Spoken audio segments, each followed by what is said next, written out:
What's going on, everybody? Welcome back to an exciting edition of the world's most dangerous podcast. I know I'm stealing that from the Riverfront Red Show, but it's fun. It's fun. We're having fun. I'm Skylar Webker. He's Ben Brown. And Ben, I think we can agree we had a decent week. The Reds had a decent week. Probably not as good as we thought, losing those first two games to the Pirates, but still coming up on top and still getting closer and closer to that wild card spot as we currently sit 1.5 games out. Yeah, it was productive in a sense that we were able to gain ground, and we hadn't been particularly well against Essential.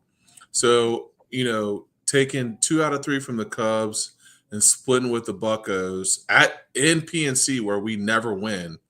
Is a huge accomplishment as far as where this team is, and being 1.5 out of a playoff spot is really, honestly, that's all we've asked, right? Like, be competitive, be in it. So we're right there, and it's fun, man. It's fun to be competing for a playoff spot and seeing other teams, you know what I mean, like the Mets are struggling. The Padres have had off and on. You know what I mean? So, it's like to see other teams go through the things that we're used to seeing as Reds fans. Like, it's pretty cool. And to actually see our guys put it together and try to get some stuff done it's cool to see. Yeah, the Mets are 1-9 in their last 10 on a 7-game losing streak, which definitely helps because them losing and us winning helps a lot. Just getting that last spot. And it definitely helps that the Reds still see the Mets this year. So they're in, I have it kind of in our notes, but being 1.5 games out, and then you have a 6-game series, 6 games against the Brewers still on the season. Yeah. And 6 games in a back-to-back series with the Mets and the Padres, which is that feels like where the season is make or break. Oh yeah, absolutely. That's playoff baseball, right? I mean, that's where you want to be, where the games actually matter. So you actually really have to play well in order to try to make a run at this thing. And that's the cool thing about this is that being in this position, literally the game is in our hands. Like, it's literally in our hands to win or lose. So like you have a chance to beat the 2 teams that are in front of you. And you're able to put yourself in a position to get in those wild card spots, because that's the glory of this baseball game. Like, you're watching it literally come into fruition. All the things that we had talked about putting things together and stringing along series and being on a positive note after the All-Star break and doing all these things that we've asked, that we've been asking for years. Now you sit here and you have a shot at it. And you get to go against the teams that you need to leapfrog to get there. So the ball is literally in their court. Yeah, and our friend up north, Joey Gaditza, says, this team, they do enough to make us not want to follow this team anymore. The season's dead, but they suck us right back in. And he adds, we have helped keep the good vibes going. So we appreciate that, Joey. Thank you. That's good feedback. Yeah, I agree. It's completely up to the Reds. It's up to this team. And I know I say this every week. I'm sure everybody thinks I'm a broken record, but I'm glad Tito is the guy leading this team, because Tito knows how to close the season. Tito knows how to get his way in there. I mean, we saw all those years in Cleveland where they were always like middling around 500, and then they finished the season strong, always competitive in the playoffs. So I agree. It's totally in their court. The schedule does not get easier. They're 100% going to have to earn it.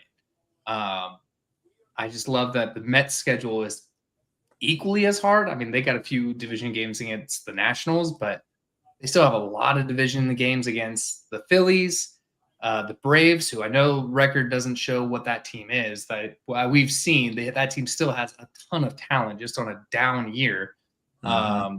Seattle, Miami, who's playing really well right now. Let me go into next month, because I know next month is where it gets rough for them. They go the Tigers, us, Phillies, Texas, Padres. Those are their seasons to start September. Yeah, that's pretty brutal, and I mean, that's the benefit of this is that the Reds have a pretty brutal stretch coming, but man, the team that they're trying to leapfrog also has a brutal stretch, and they're not playing well. You know, which is weird to me because like I feel like that Mets team is constructed well. Like I feel like they've been constructed well to a sense. I mean, they have a big bat in the middle of Soto. Lindor's is decent. I just know where they're. I don't watch enough Mets games to know where they're faltering, but I'm glad it's happening because that was one of the teams that you would think that were going to be playing at a high level at this time, and they're not. So I think from a lot of the Mets fans I follow, it seems a lot like pitching and clutch hitting. They'll get hits, they'll get runs, but it's ever in the clutch, and that's where all of them are very upset. I'm like, you can have our boom or bust offense if you want. All right. I think I saw something where like Soto has hit like 20-something home runs and over 60% of them or 70% of them are all solo shots. Like he doesn't drive any runs in on his home runs. I'm like, that's insane. Mr. Juan puts in here, they do have a good bullpen. They acquired like 3 legitimate closers at the deadline. So they have a very tight back end of the bullpen, which is great for them. But they just, I don't know. They hit well. They have key guys in Alonso and Soto and Lindor. So it's just like they can never timely hit off of each other, which granted, we've seen that with the Reds offense, but boy, these past couple of games, especially today's game, there was a lot of timely hitting, tons and tons of timely hitting, which is great. And you love to see, we can kind of get into it, but it looks like the Reds front office plan is actually working because Marte looks great in right field. I mean, he has a cannon of an arm. He's production at the plate hasn't slowed down at all. So he looks great out there, which definitely helps. And then I also put in our notes here, Martinez might be the most underrated guy on this roster. I mean, getting moved to the pen to immediately come back and absolutely shove. I mean, he went 7 innings. He was drinking Miller Lights after the game. That was awesome. He deserved that. You know what I mean? He deserved that. It's cool to see.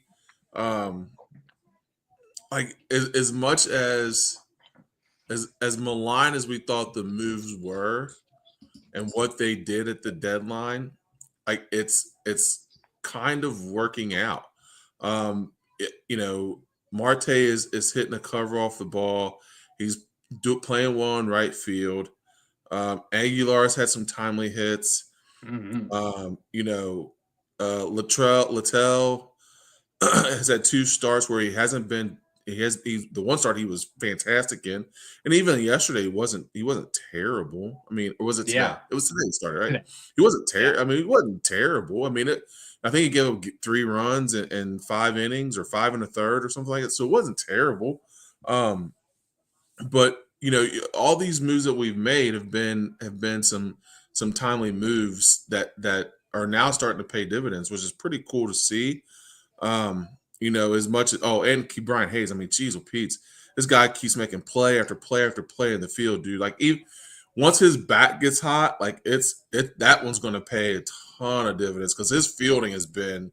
I mean, even today, like he made a play coming in, and I was like, oh, he's going to go to first. No, he shoots a ball to second to cut down the lead runner. I'm like, dude, I would have never saw that, but like he just brings that kind of intuitiveness.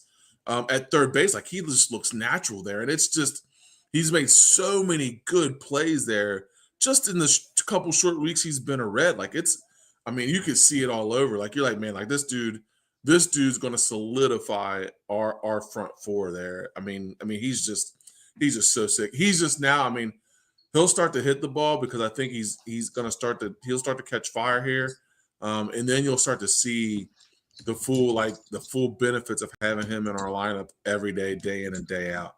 But yeah, I have to agree with you. The moves that we've made, the things that we've done. I was definitely a skeptic of moving Marte to right field, but he's a good enough athlete and he's a good enough player to be able to do it. And on top of this, like it hasn't, like you said, it hasn't affected his bat. His bat, I mean, he's still hitting the cover off the ball. He's still playing well. So, hopefully these moves with getting guys healthy again, HG is supposed to be coming back here next week. So you're adding another just dynamite arm to your rotation. And hopefully Lodolo gets off the snide after his 15-day, and you go into you're going into your key baseball with healthy dudes, and that's going to be the fun part.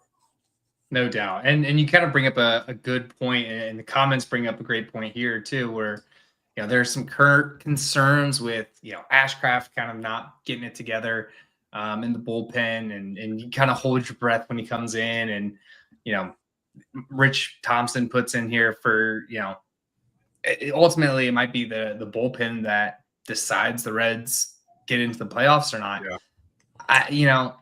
I think that will resolve itself or help itself once Hunter Green gets back, because then you have Nick Martinez swing back into the bullpen, which definitely helps, because I feel much better about Nick Martinez coming in the 6th, 7th inning than I do about Graham Ashcraft coming in. You can tell that Tito's starting to rest guys a little more. Like, we didn't see Santillan today. We didn't see Barlow much. Some guys that he's really been putting the innings into. So I think we'll get a little more depth, and then you get Lodolo back, and you have that problem, like, who moves out? Maybe Singer goes into the bullpen, maybe Chase Burns goes down to the bullpen, something. It's a good problem to have when you have two aces or two ace quality pitchers on your IL quickly to return. Yeah, I think in the long run, I think that's what they were thinking all along, is that you're going to get those guys back, and you're going to be able to build your bullpen with it from within, which is what we talked about.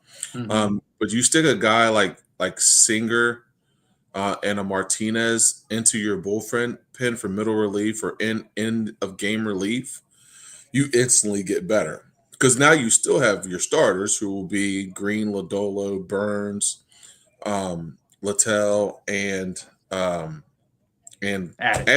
So I mean, that's 5 really good starters, and you add those 2 guys to your bullpen to where you don't have to use a Graham Ashcraft as much, and you don't have to use a Santillan as much, and you don't have to use a Bartow as much. So it spreads that joy out a little bit more, and it makes your bullpen a little bit more stronger. Because I don't think Nick Martinez, I don't think anything phases that dude one. I think you can move him wherever, and he's going to be fine. I think for my point of view, I think Burns is a better starter. Singer struggled a little bit in his last couple starts, but I think if you move him to the bullpen and say, hey, you're a setup guy, or you're this, and I need you to get 3 outs, I think he's perfect for that. Yeah, we could see that. We could also see, I'm kind of running through the Rolodex in my head, but you have a guy like Lodolo who's hit past his career high in innings on the season, starting to get some one-off issues. A lefty coming out of that pen wouldn't hurt. You don't want to send that guy with that much talent into the pen, but if you have a guy like Nick Martinez, who's like, he'll go wash your car if you want him to. And maybe it's because he's making $21 million this year. Like, I think if you have a guy like that who's like, I just want this team to win, I'll do whatever it is. Yeah, that's a good guy to have in the clubhouse. And a guy I really don't want to lose this next offseason, but there's no way the Reds are going to pay him more than $21 million, and there's no way that he wants to be paid less. Not the way he's pitched. There's no way. He's unfortunately for us, he's pitched himself out of that market to where the Reds, he's definitely pitched himself out of that. So unfortunately for us, offseason wise, I just don't see them. I don't see them putting, because I mean he's made 10 million this year. He'll be a 31 to 35 million dude. And I don't see the Reds paying him that, because he's been so beneficial for the Reds as far as every start I feel like he has been ultra clutch. So like whenever we've needed a guy to go long because we used our bullpen the day before, he's been clutch. Whenever we needed him, or we needed a guy just to get us through 5, he's been clutch. Whenever we needed him to come out of the bullpen, he's been clutch. So like he's pitched himself out of being a $21 million guy. Yeah, for sure. And I've just pulled up his baseball reference page, but he's 35 years old. So a lot older than I thought he was. Is he really? Yeah. So I did not know he was 35. Wow. What kind of contract is a 35-year-old pitcher going to get? Yeah, I didn't realize he says, I'll take less money for more years, get a little more security. Yeah. Who knows? Or maybe just cash grab it all while you can. If the Reds are going to offer you a $21 million qualifying offer, you're going to say yes every time. Yep. Yeah. I did not realize he was 35. Yeah. August 5th. He just turned 35. Just turned 35. Wow. That's impressive. It is impressive. We kind of strayed away from this point that I wanted to make sure we got on, but the acquisitions that the Reds made, I know they weren't the flashiest moves. I know, we didn't sell the farm for the future like the Padres, but they were effective moves. I mean, we've seen just in 2 series the defense that Hayes provides. Like he saved a game. That game that in Chicago where he barehanded the ball and ripped it to first, and Dansby Swanson didn't tag the bag or hit the bag. Right. But we've seen that, and do we need that much offensive production from him? I mean, if this guy can hit 250 to 260 on the year, have an on base above 3, like I would be all right with that. Yeah, especially with this defense. Yeah, especially with the defense he plays, man. He's worth his weight in gold defensively. I mean, the way that he's able to play third base is just incredible. I would definitely take a 260 average with a above 3 on base for him. Just because of all of the defensive things he's able to do and save you runs and win games defensively. He's worth being in your lineup.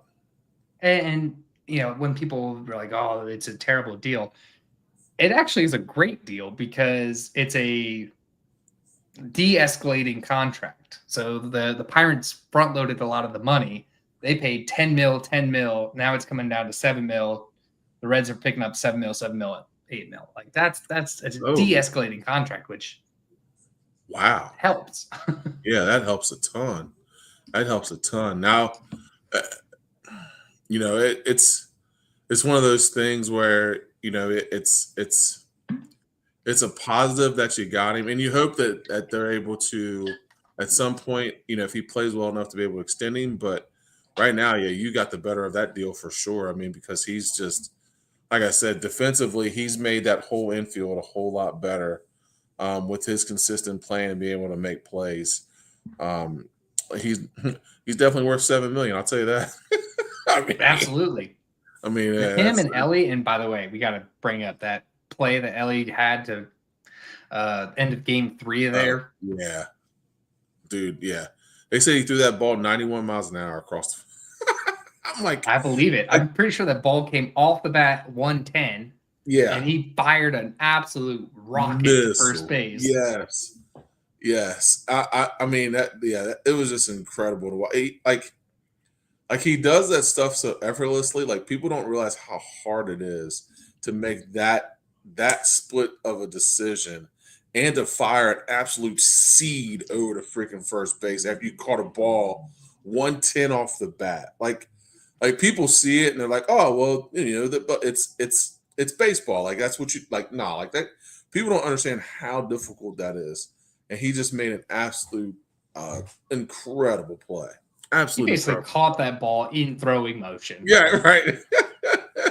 Yep, yeah. It was absolutely incredible to see, and you know he's incredible in that spot. It's just such a good play. Oh, so good. But back to the acquisitions. You brought up Andujar, who's hitting the cover off the ball with the Hmm. Reds. I mean, he's got a 400 average with the Reds. Granted, small sample size, but Hmm. I mean, he's getting starts in the 4 hole against right-handed pitching, which we brought him in to be a lefty, just mash lefties. But man, he's looking great against anybody out there. That absolute nuke that he hit Yeah, today.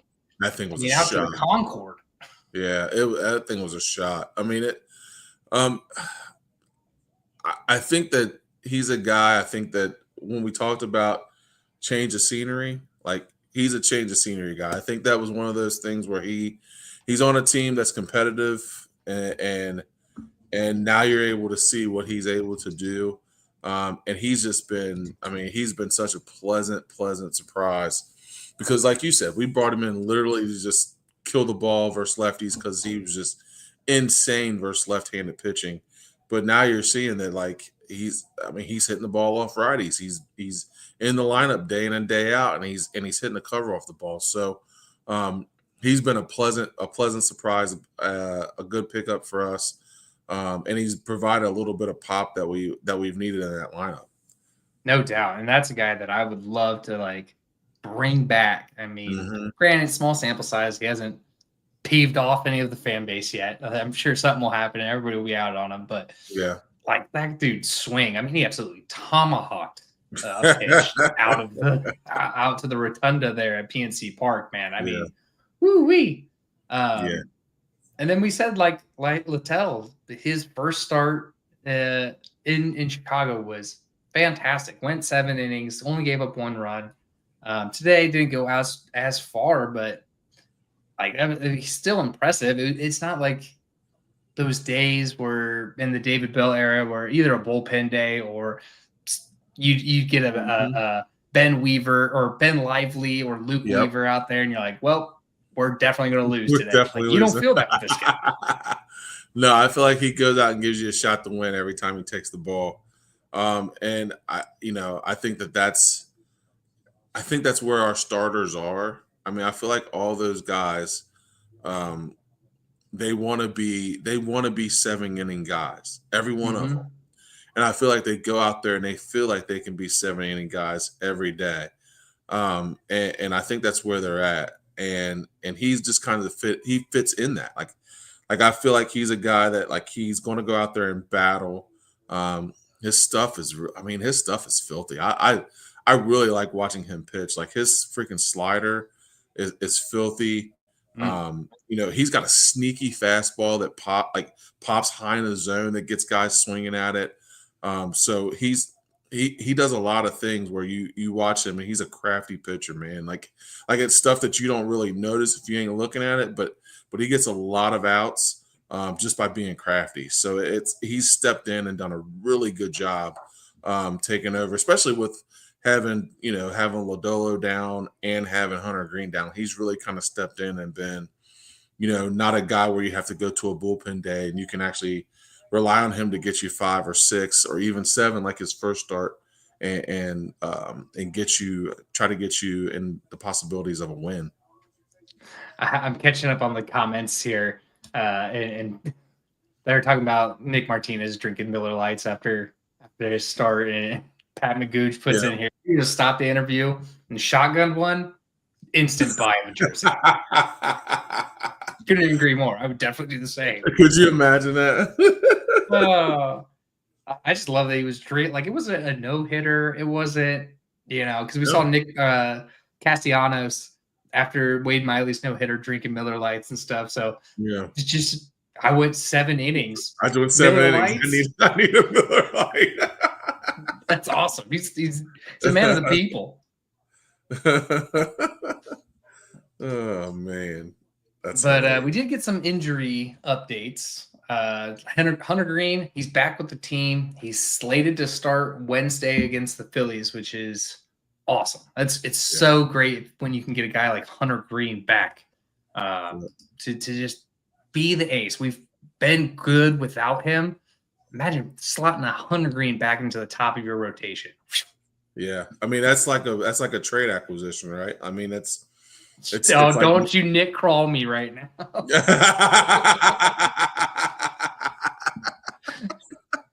Your Nick crawling me so hard right now. Instead of Rick roll, you're crawl rolling me. I'm crawl rolling, yeah. But no, it's good, man. I I'm hoping that he's comes in back to form, and even if he's part of the way to form, the form of Hunter Green is still really good. I mean, he's still going to be a guy that's going to go out there and pitch hard and get you strikeouts and get guys out. And it's nice. It would be nice to have him back because he's an ace, man. Like it's when he takes the ball, you got a shot at winning every time because of his competitive nature and the way he goes out and pitches against teams. So it's nice to be able to have that where you look and you go, okay, we go with him. You have an Abbott who's going to give you a shot at winning every game, a Littell who's actually been really good. So you got guys there that are going to give you a shot to win at every game. So Hunter Green, your ace comes back, and during your stretch run, during the biggest run of your season, that's awesome. Yeah, it'll be so good to have him back. I know his last. I don't really care about rehab starts. What I care is how far could they go? How do they feel after it? Yeah. Because he racked up some earnings at his last rehab start, but he went 5 2/3. So it's like we can give you 5 and 5 in the majors. Like great. Yeah. No, rehab starts to me really don't matter. Honestly, is like you said. The only thing I'm worried about in a rehab start is how many innings he went, how many pitches he threw. That's it. Like I mean, and did he feel healthy after he got done? And that's the only thing that matters. Did he have any discomfort? Did he feel okay? And that's honestly, that's the only thing I really care. I mean, you could give up whatever. It doesn't really matter as long as he felt healthy and he felt like he was ready to be back to the major league side and be healthy doing it. That's all I really care about. Yeah, and look, he's going to earn his money out there. It's a tough Phillies lineup, especially when you have guys like Schwarber, who is going to get absolutely paid this offseason. You still have Bryce Harper on there. Nick Castellanos, though down years in Philly, still a dangerous hitter at the plate. You have Bohm, who we've seen can absolutely do damage. Trey Turner. I'm just going through the Phillies lineup and in my head there. So they definitely have guys that are real baseball players, which we've seen Green take care of business before. So you hope that he can do that in Philly, keep this momentum going. Because you got the series against Philly and then a series against the Brewers. And then you get a little bit of a break with the Angels and Diamondbacks. But hey, no team's looking to lose ever. So, No, and especially at this time of the year, man. Like it's winning and stacking wins are so important. So every game is important, no matter who it is and how good the competition is. Like they've got to go out and try to win those games. And even though you've got some lulls in the middle of it, you still have to stay in that playoff mode and that playoff mentality of that we got to go out and get wins every single night. And I think that's where they're at now. I think they're in that place where, man, we're in playoff mode now. Like we've got to win, and we got to start stacking wins and beating teams that we need to beat. So hopefully that continues. And like you said, you get a Hunter Green back. Lodolo will be back hopefully off the 15-day DL here fairly soon as well. And you start to just put this thing together and start to string these wins together here towards the end of the season.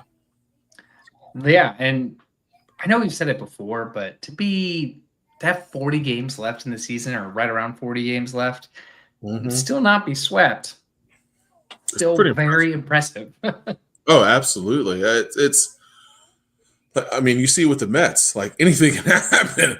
I mean, anything can happen. Like if your team falls into a lull, man, like anything can happen, and sweeps happen all the time, and teams fall into struggles, and you get a bad rotation going around, or you hit a slump in hitting, and you just don't know. So to not be swept and be able to win at least one game in every series is pretty impressive.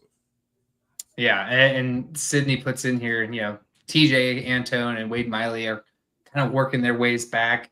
I'm hopeful that these guys are able to get their careers back on track. But I wouldn't be putting my playoff hopes on a guy coming back from third Tommy John surgery and Wade Miley with, I mean, it's not experimental surgery, but a supplemental piece of it. He didn't go get this flexor cuff surgery. I can't remember what it was, but did a PMP injection or something like that instead. I'm not hanging my playoff hopes on those. Yeah. I mean, I hope for TJ Antone's sake that he's able to make a comeback, because I mean, you're coming back from a third Tommy John.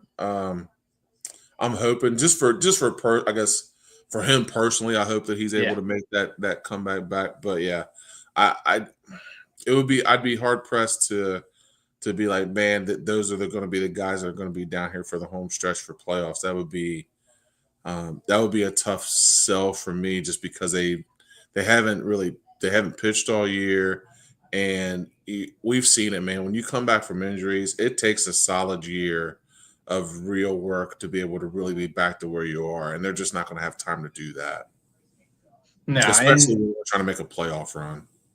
And if you tell me like, hey, TJ in spring training next year, TJ Antone made the team, I'm over the moon. Like, heck yeah, get that guy back. But I'm not putting it in August and September. Yeah. That's a tough sell, and even for him, I mean, I think he would tell you that too. Like, that's to come off of those surgeries, to work my way back, and then now I'm getting thrown into a playoff run. Yeah, as a bullpen guy, like that's tough. That's really tough.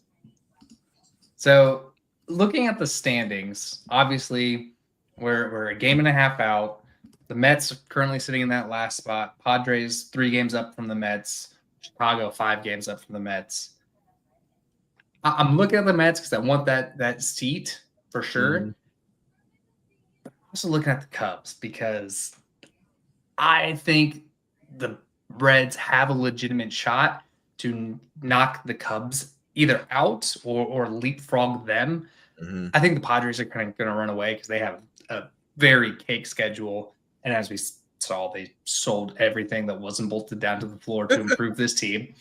Yeah. So, but the Cubs, man, you still have to face us. Let me get their schedule up. So they have 9 games against the Brewers because they have a makeup game from a rainout earlier this year. They have 9 games against the Brewers. They still have to face us. They have the Braves. Like we said, the Braves are not a going away team. They have 2 series with the Braves, actually. Series against us and a series against the Mets to close out the year. So they have a tough schedule also. But I guess I feel this way because they're a divisional team. We have a 4-game series against them. Yeah, really in our destiny to either knock them out or leapfrog them. Yeah, I think that I think when we'll look up here, hopefully, and here in the end of August and moving into September, I really have a feeling that we're going to be playing our best baseball. Better be, because I think we'll be completely healthy. Yeah. I think that's been the thing. I don't think we've had been completely healthy all year. I mean, when we haven't really had Hunter Green, now we lose Lodolo. We had different guys in and out of the lineup. Now we finally got those back. But I mean, we haven't put together our complete, 1 through 5 starters, bullpen, and batting lineup all year, I don't think. So hopefully, not really. Yeah, so hopefully getting all of that back and adding those pieces, Hunter Green is a huge piece to have coming down the stretch. Nick Lodolo is a big piece to have coming down the stretch. Like those two, when Nick Lodolo, his 2 starts before he got hurt, I mean, he was darn near untouchable. I mean, he pitched really, really well. Yeah, he was rounding into form. And then you get a guy, you get Hunter Green back. And then, Abbott's been tough. So, I mean, once we get all these guys back to our rotation and we're fully healthy and we're making a push at it, I think it's hard pressed I think teams will be hard pressed to see our rotation and be like, yeah, we're going to get 2 out of 3 from them guys. Because whether it falls and it's Green and Abbott, or it falls Abbott Lodolo, or it falls Lodolo Luttrell or Larletto, there's no down spots in our rotation. So I'm hoping that those guys are healthy coming down the stretch when we're trying to make this run, and I think we'll be playing our best baseball then. No doubt. I agree. And Pat puts in here, playing against the Brewers worries him, and rightfully so. Yeah. I don't. To me, they are good. They clearly they're good. But it does feel like they're playing with borrowed time, because I can't tell a single person on that roster outside of Jackson Churio and Christian Yelich. Yeah. I think they have a lot of guys punching up on their weight class, which is a great thing to have. That's why they've been so successful for so long, and why Tampa stays successful and relevant, and why Cleveland stays successful and relevant, is because they have guys punch above their weight class. But how sustainable, I shouldn't say sustainable, but how reliable is that going to be? Because they don't go very far in the playoffs. They get knocked out relatively quickly. So I don't know. To me, it just feels like they're playing with borrowed time. If you told me on paper, I think the Reds on paper roster is better. I think Reds on paper rotation is better. But like I said, they're pesky. Yeah. Well, I think too, sometimes you can play so well that you play yourself out of being when you need to be. You don't want to peak now. And hopefully that's what it's happening, is that they're peaking now with 40 games left. So when you look, when there's 30 games left, they could be on that downslide, because like you said, they're like the Mets, they're punching uphill, right? Those guys are over exceeding what you would see in that lineup on a typical day in, day out basis. I think they had a walk off again today. Somebody had a walk. Yeah, they didn't see it, but Isaac Collins is the new Barry Bonds. Right, you know what I mean? It's so. I mean, at some point they're going to plateau, and it's going to start to, you know what I mean? It's going to start to even out. You hope.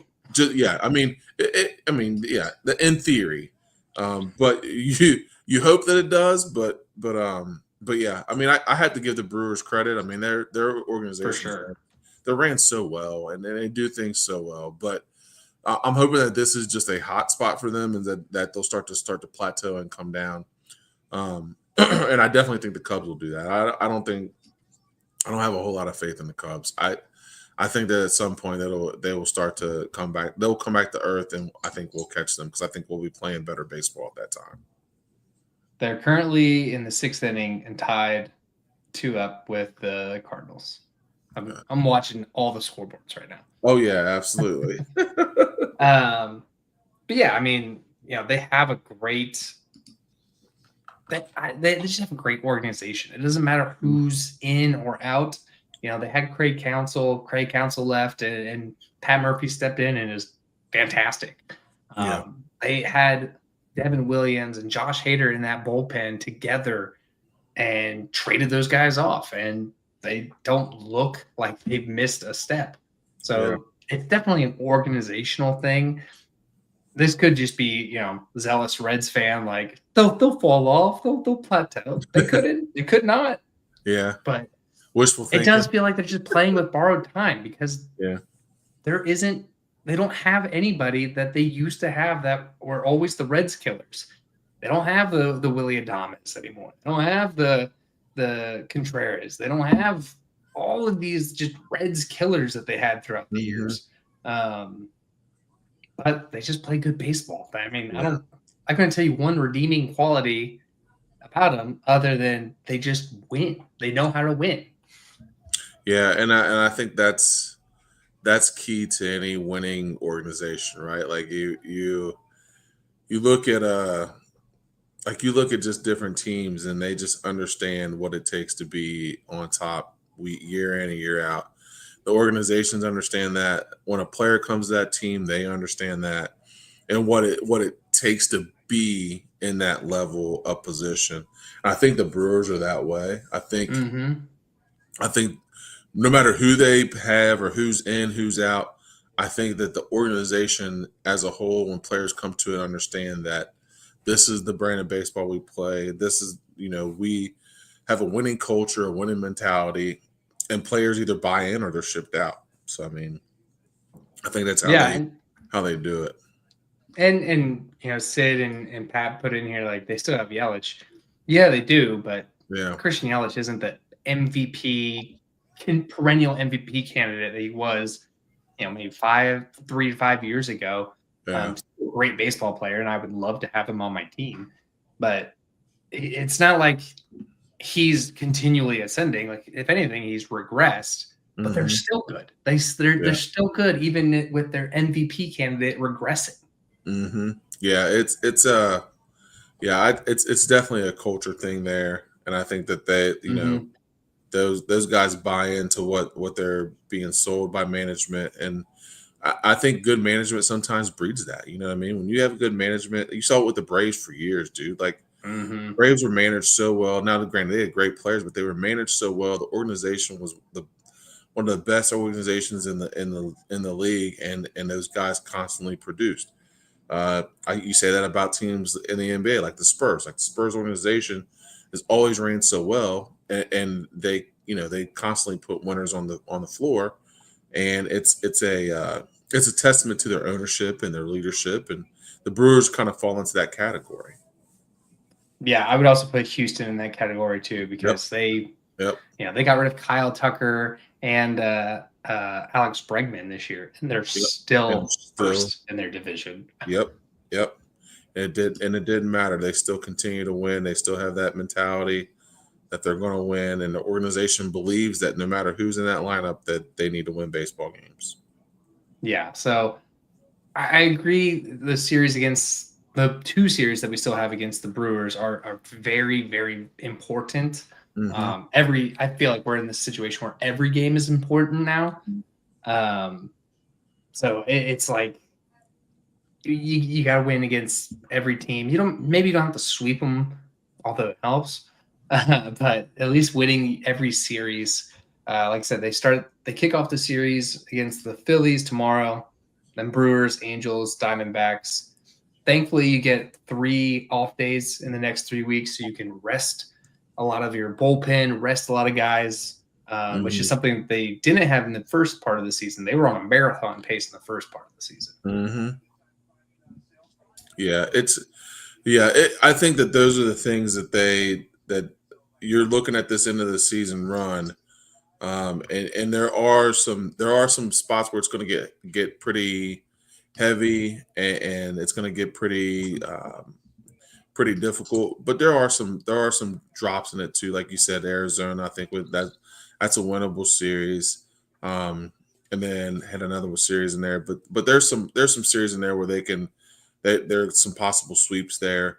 But like you said, dude, there's every series is important. Every you're in the part of the year now where you're in this wild card run, and you're in this playoff push. Like every series has got to be a winnable series. No doubt, and they have tough stretches ahead.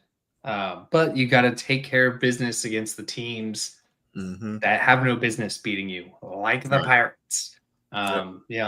to kick off September, they have a series against the Blue Jays, who are playing really well. The Mets, who are faltering, but you need to. If you sweep the Mets, like you gain all kinds of control. Yep. Padres, that 3 series is going to be tough. But then you have like the Athletics and St. Louis. Like you got to win those series. You can't let those teams sneak up on you. Yeah. No. Yeah. That's what we talked about. Like the playoff run and the playoff push is in your hands. Like you can't blame anybody else but yourself if you don't make a run at the playoffs, because you are playing the teams that you need to beat, and they're on your schedule, and you're playing them, and you should, you have an opportunity to win series against teams that you need to win series against. Yeah, and boy, that the last 3 series to close out the year, the 4-game series against the Cubs, which you might have them on the roads, might be able to leap them, so those are important.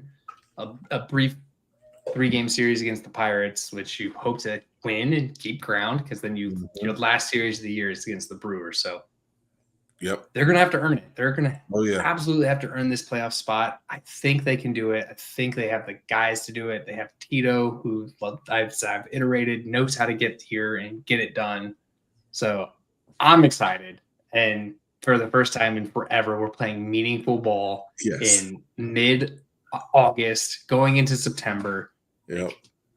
This feels good. I want to keep going. I want this feeling in October. Yeah. This is incredible. If you think about it, last August, I didn't even think I watched the Reds game in August, because it was already out of it. Like, it was over. So to be here now, you're looking. It's August 10th, and you're playing meaningful baseball with about 40 some odd games left. Like, this is an exciting time. If you're a Reds fan, like this is what you've been asking for. Is to be in an opportunity to play some really good baseball at the end of August, September, and hopefully October. And before we get out of here, I want to say, I think this is the first time in a long time that I actually believe when the team and the manager say, like, we think we have the guys to get it done. Like, this is the first time they say that line every year. Mm-hmm. This is the first time where, like, I actually think they got the guys to get it done, mainly because you have Tito running the helm. Yep. No, absolutely. Yeah. It's got a different feel to it, for sure. It's definitely got a different feel to it. And this team feels like a playoff quality team. Yes, I would agree. They feel like that. So hopefully they can seal the deal and get it done. And win the games that they're supposed to win, because they have a playoff caliber team, and they have a playoff feel. You've got the right manager, you've got the right people in the lineup, and it's just putting games and consistent efforts day in and day out to win games. Absolutely. So for that, we're going to go ahead and wrap up and get on out of here. If anybody is planning on going to any games, please use our code Riverfront on SeatGeek and get $20 off your first purchase. Man, that's about the price of tickets. So go to the game on us with our code Riverfront. We encourage everybody to join our ever-growing family of Cincinnati sports fans through Patreon. It's patreon.com/RiverfrontCincy. You can also give us a like and subscribe on YouTube. You'll get the latest episodes, not only from us, but from the Riverfront Reds show and Welcome to the Jungle Bengals show. Follow us on Twitter, Instagram, and Facebook. Please subscribe on the audio version of this podcast for free on any of the podcast platforms. We're on all of them. Give us a rating and review on iTunes and elsewhere, and be a friend, tell a friend. If the show stinks, tell us. We want to make a better show for Reds fans. We appreciate all kinds of feedback. So for that, he's Ben Brown. I'm Skylar Webker. Go Reds. Go Reds.